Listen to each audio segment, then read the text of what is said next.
বৃষ্টির দিনে হাঁসের মাংস খেতে ভীষণ মজা।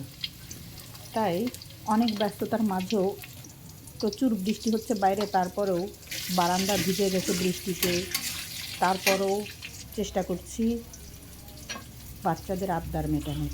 শুরু করছি হাঁসের মাংস রান্না। তবে এটা দেশি হাঁস না, মানে পাতি হাঁস না, এটা রাজহাঁস। রাজহাঁসের মাংস রান্না করব এখন। ভালোভাবে কষিয়ে নেব।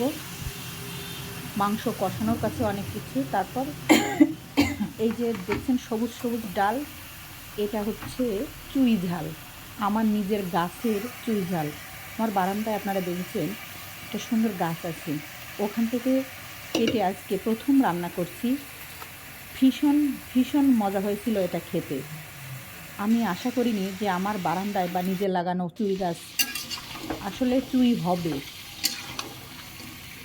ভালো করে দেখেন কষিয়ে নিচ্ছি। তারপর আমি মাংসতে অবশ্যই গরম জল ইউজ করি। ভালো করে কষানো হয়ে গেলে গরম জল দিয়ে ঢেকে ঢেকে দীর্ঘ সময় ধরে রান্না করতে হবে, যেহেতু এটা রাজহাঁসের মাংস।